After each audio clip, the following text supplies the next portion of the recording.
Damai sejahtera Allah yang melampaui segala akal, itulah kiranya yang memelihara hati dan pikiranmu dalam Kristus Yesus Tuhan kita. Amin.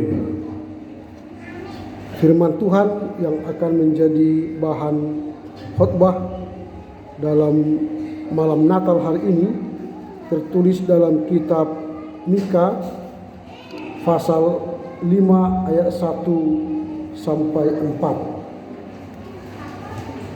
Raja Mesias dan penyelamatan Israel. Tetapi engkau, hai Betlehem Efrata, hai yang terkecil di antara kaum Yehuda, daripadamu akan bangkit bagiku seorang yang memerintah Israel, yang permulaannya sudah sejak purbakala, sejak dahulu kala. Sebab itu aku akan membiarkan mereka sampai waktu perempuan yang akan melahirkan telah melahirkan, lalu selebihnya dari saudara-saudaranya akan kembali kepada orang Israel. Maka ia akan bertindak dan akan menggembalakan mereka dalam kekuatan Tuhan, dalam kemegahan nama Tuhan Allahnya. Mereka akan tinggal tetap, sebab sekarang ia menjadi besar sampai ke ujung bumi, dan dia menjadi damai sejahtera. Demikian firman Tuhan. Selamat Natal bagi kita semua. Terima kasih atas kehadiran kita semua warga jemaat GKPA dalam rangka merayakan malam Natal hari ini. Kita boleh bersama-sama sekarang setelah beberapa tahun kita tidak merayakannya karena pandemi Covid yang melanda. Dan malam ini kita akan membahas tema Raja Damai telah lahir. Raja Damai telah lahir. Raja Damai menjadi kerinduan orang Israel kala itu. Nabi Mika menubuatkan lahirnya Raja Damai. Raja Damai itu disebut dalam bahasa Ibrani Shalom. Shalom itu adalah artinya utuh, sempurna, kebaikan, kesejahteraan dan ketenangan. Itu Shalom. Tetapi kita yang ada di Indonesia memaknai Shalom itu sebagai salam, sebagai greeting, sebagai kata yang kalau kita bertemu, berjumpa, kita menyebutnya dengan Shalom.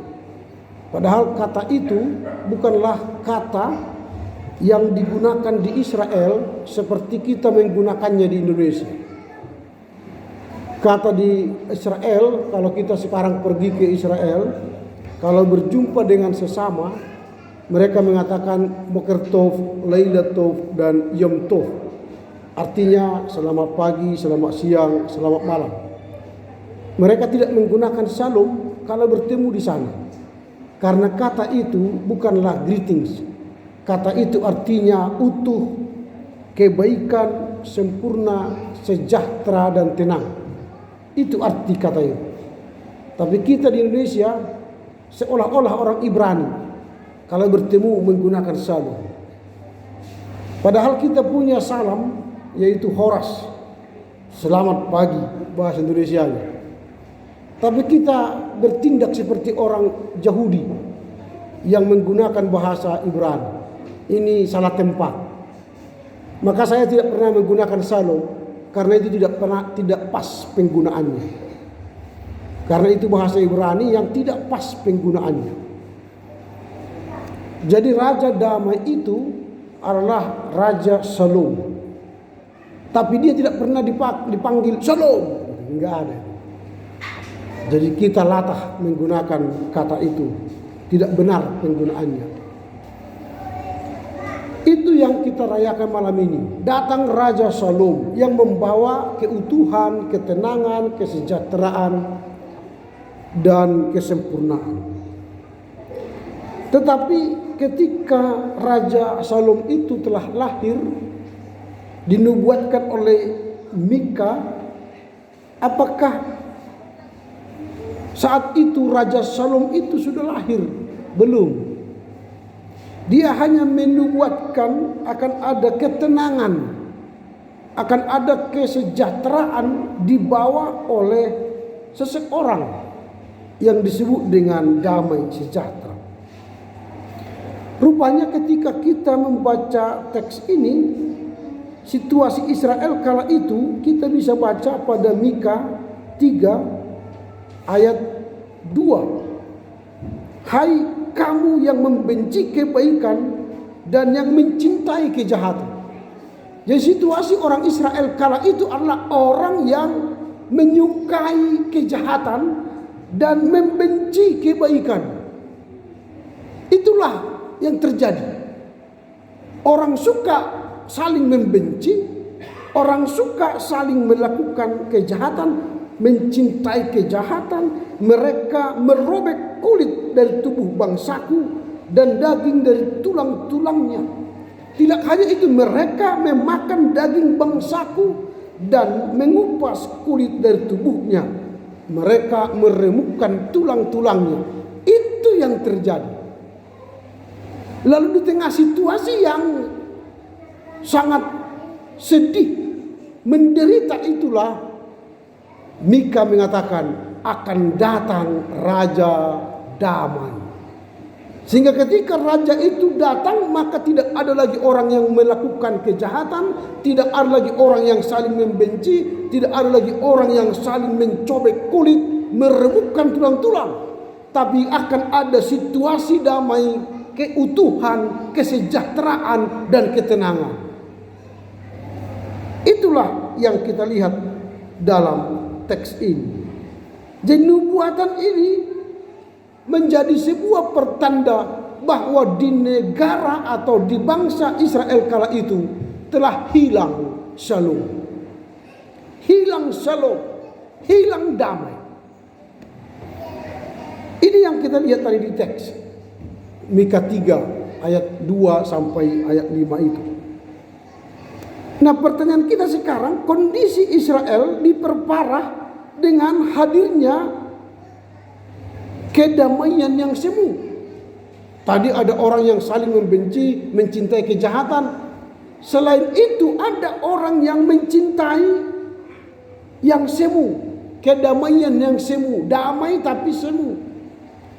Itu sama seperti di rumah kita. Terkadang rumah tangga kita seperti orang damai, tapi setiap hari sebenarnya berperang. Di rumah itu kayak Ukraina Rusia. Tapi kalau tiba-tiba datang tetangga, damai kan? Atau pas berkelahi, datang pendeta, halo Amang, halo Inang, gitu kan? Tiba-tiba damai. Itu namanya damai semu. Kalau sehari-hari saling gontok-gontokan, sudah 1 minggu tidak bercakapan suami istri, tiba-tiba datang pendeta, langsung bilang baju inang tes ngaruh sama pendeta ini, mending rumah sepak kulingan. HP baru seminggu dang masih sepak kulingan kan, dung mula pendeta ulahi muse, dilanjutkan perang dingin itu. Jadi sering seperti itu, namanya damai semu. Orang Israel seperti itu, seolah-olah damai padahal tidak. Nah, di tengah situasi seperti itulah Nabi Mika mengatakan akan datang Raja Damai, akan datang damai sejahtera. Berarti Mika memberi pengharapan di situasi yang sulit, di situasi yang mengerikan kala itu. Dia memberikan pengharapan. Dia akan menyelesaikan situasi itu. Dia akan menawarkan ada pemimpin yang akan membawa damai sejahtera. Pada dasarnya sebenarnya kedamaian itu kita butuhkan, tidak hanya orang Israel. Mengapa? Karena orang yang berdosa adalah musuh Allah. Ketika Adam dan Hawa jatuh ke dalam dosa, maka sejak itu Allah berseteru dengan manusia. Dan ketika manusia berusaha untuk mendekati Allah, tidak pernah berhasil. Didekati dengan persembahan korban, gagal. Didekati dengan amal bakti, perbuatan baik, gagal. Didekati dengan puasa, gagal. Didekati dengan berbagai cara, gagal. Lalu Allah datang menjadi manusia untuk membawa damai itu ke bumi, membawa damai itu ke manusia. Maka dia menjadi manusia. Jadi Allah, orang Kristen itu turun ke bumi menjadi manusia. Itu Allah orang Kristen. Firman itu menjadi daging. Firman itu menjadi manusia. Yohanes 1:12 dan 14. Firman itu berubah menjadi daging.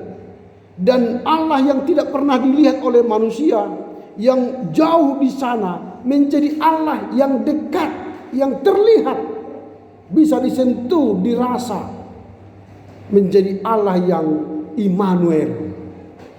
Jadi yang transenden menjadi Immanuel, dekat dengan Allah. Itulah Allah itu. Dia menjadi manusia.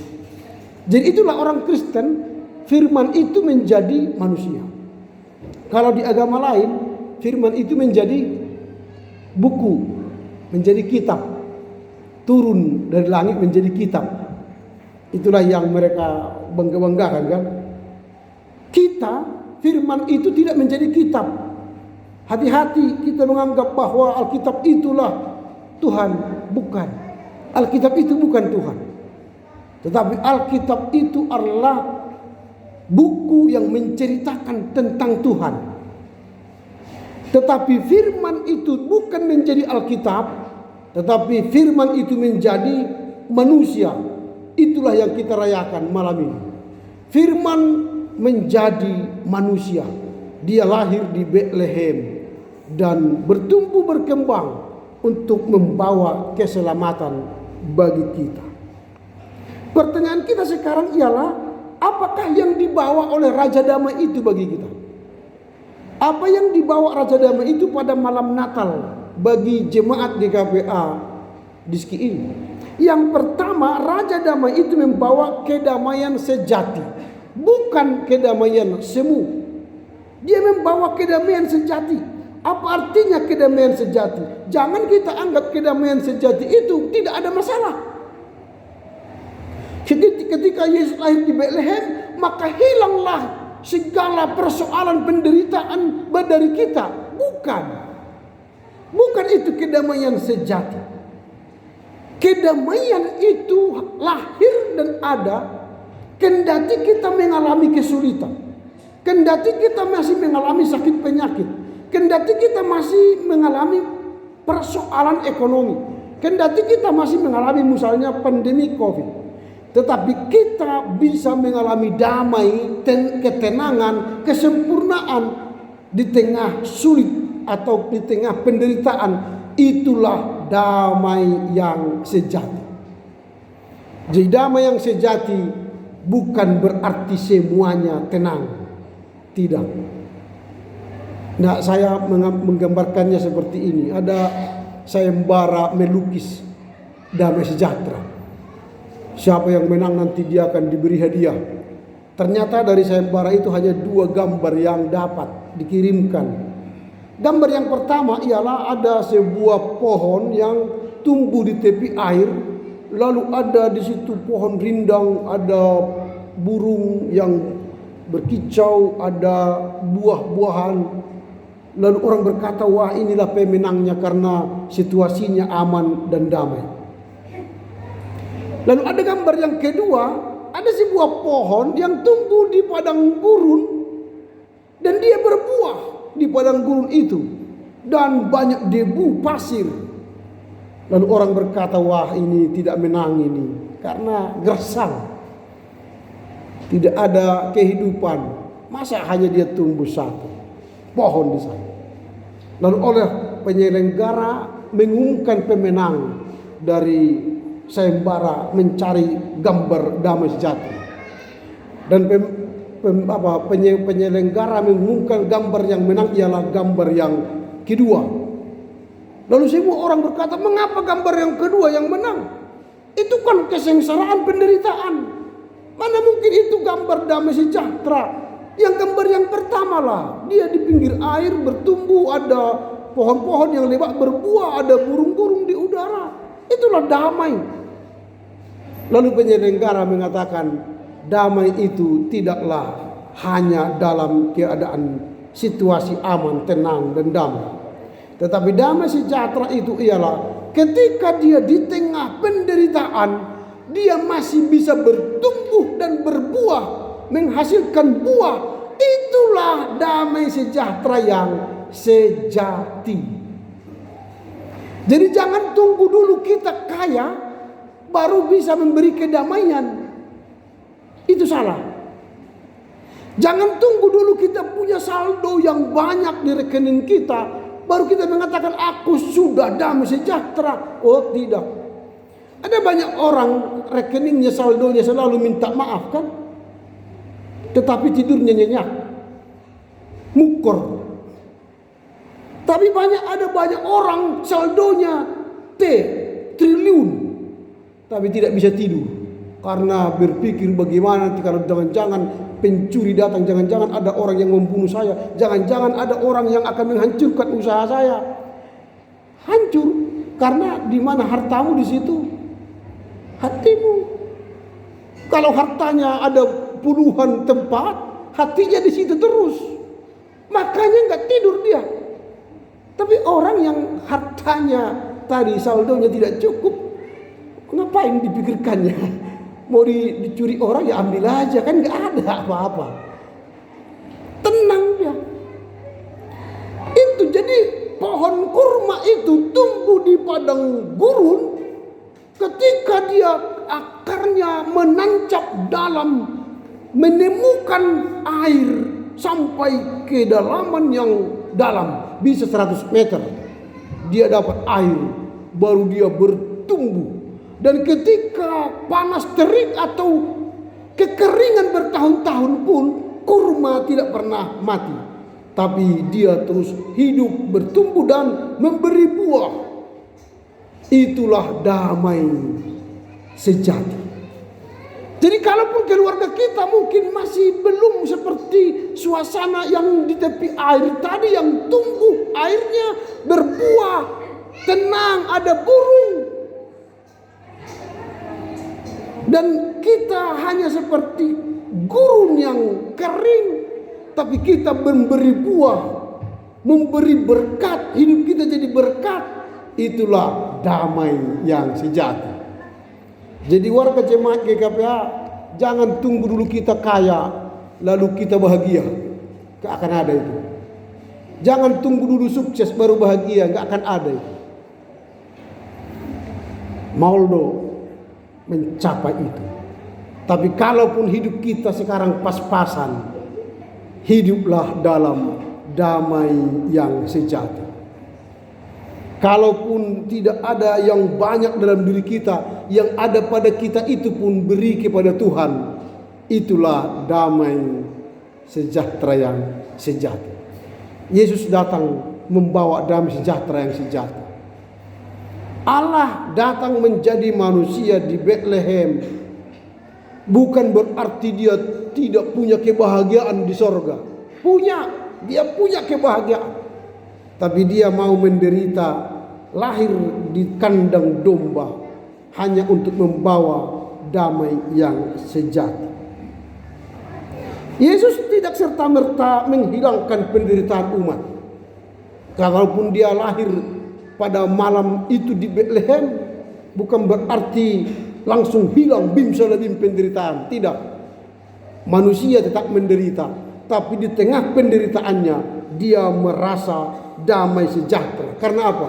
Karena Allah menyertainya dalam masa sulit, dalam masa penderitaan itu.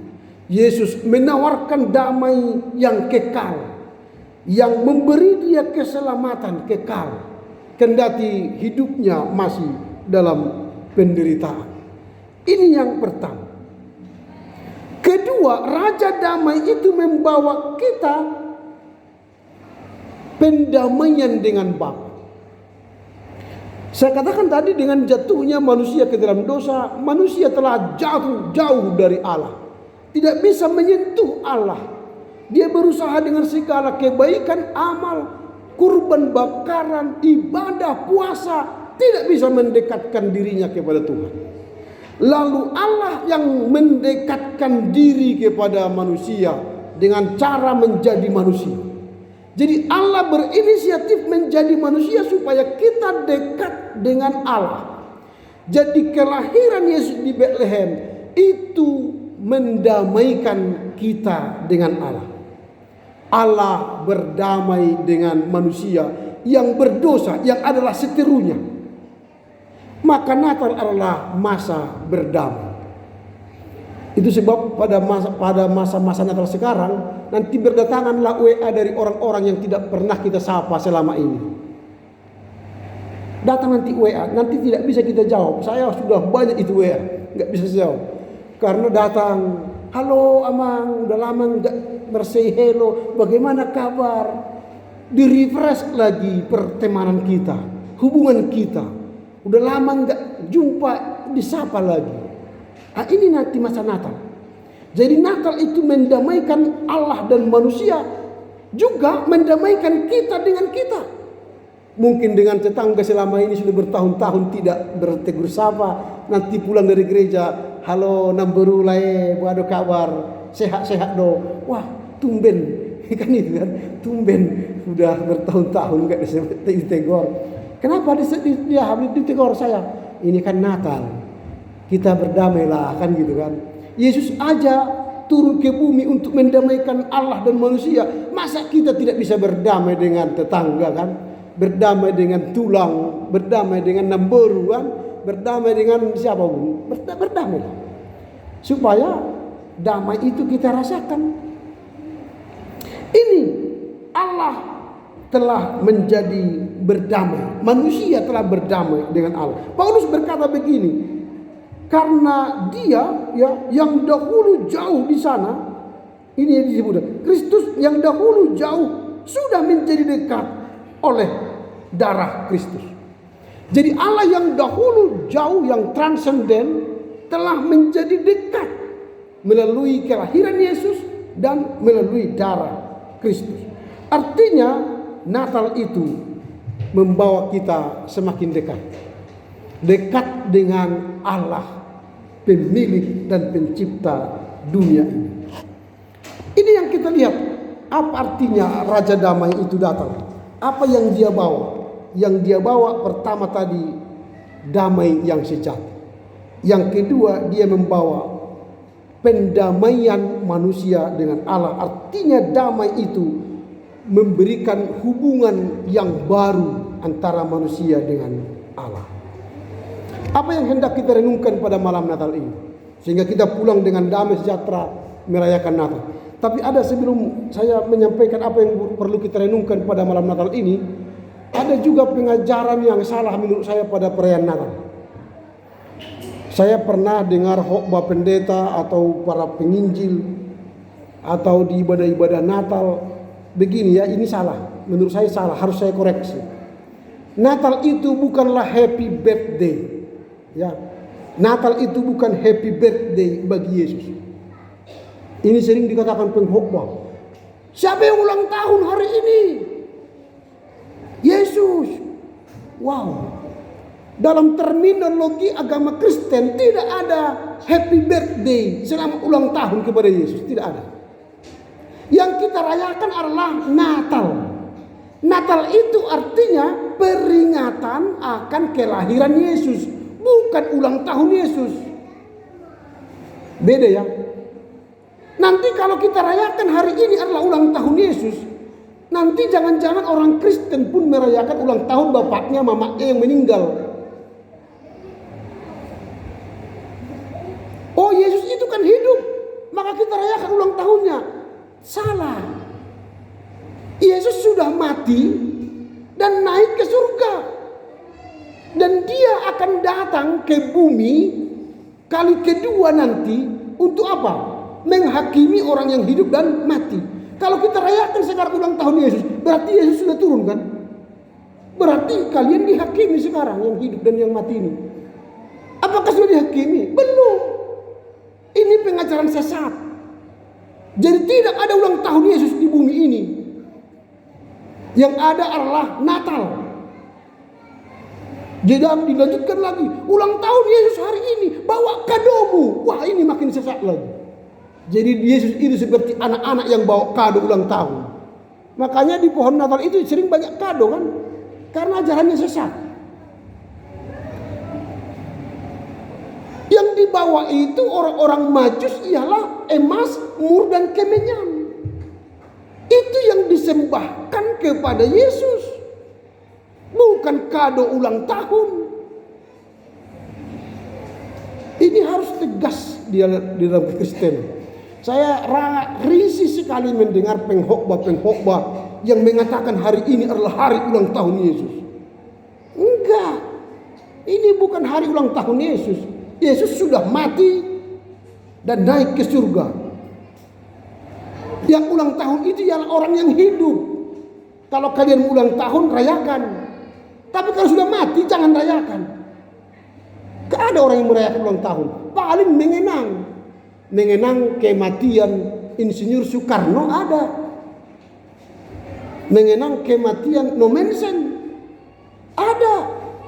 Tapi bukan berarti ulang tahun Nomensen ke 160. Enggak ada itu. Sesat itu.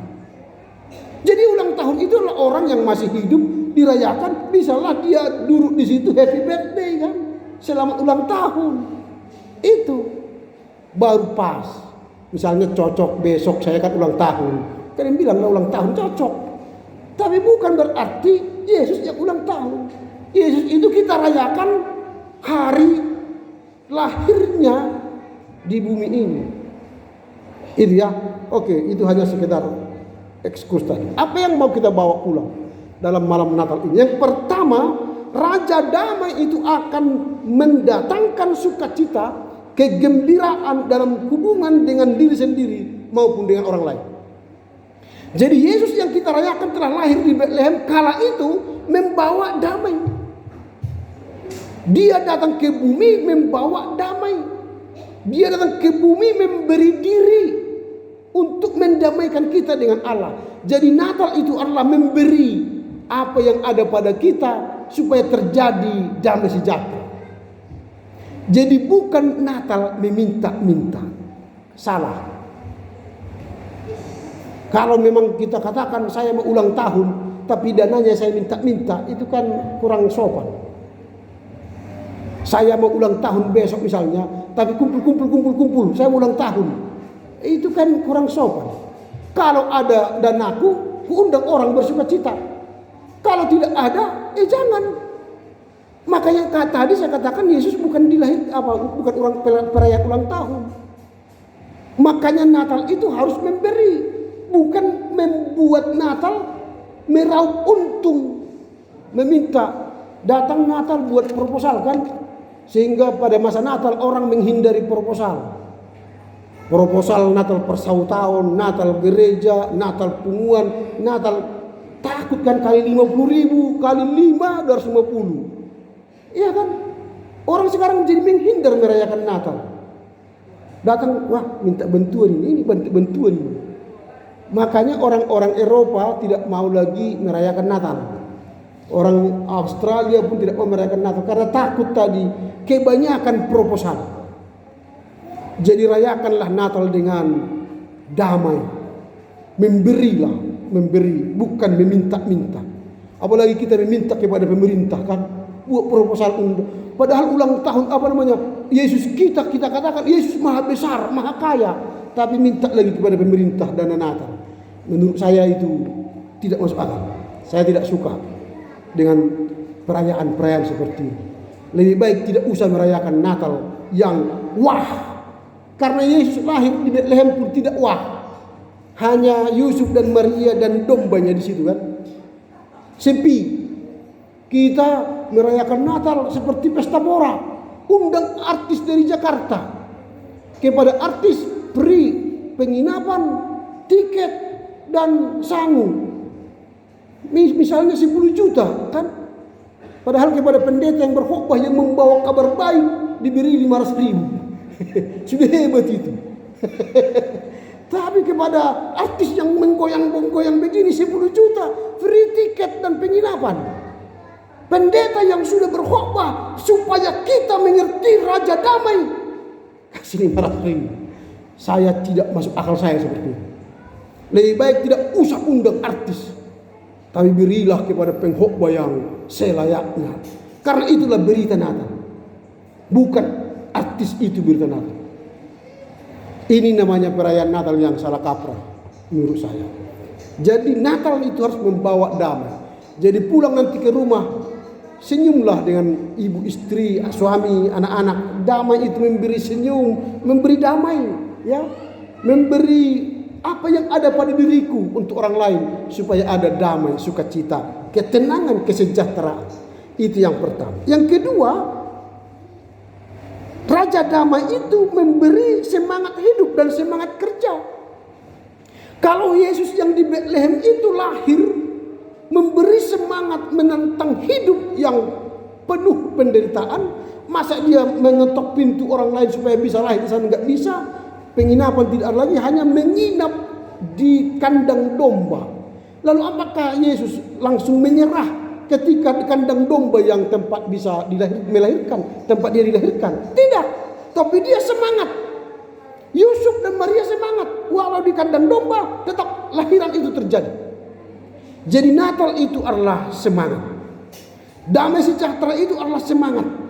Jadi GKPA ini harus semangat membangun GKPA. Tadi guru perlakuan mengatakan GKPA Diski adalah GKPA yang pertama di Sumatera Timur. Seharusnya kalau GKPA yang pertama, mari berbenah supaya ini menjadi gereja yang unggul melayani dalam kebersamaan. Kita menjadi gereja yang unggul, walau kecil tapi mungil dan indah. Jemaatnya unggul, setiap bertemu teduh.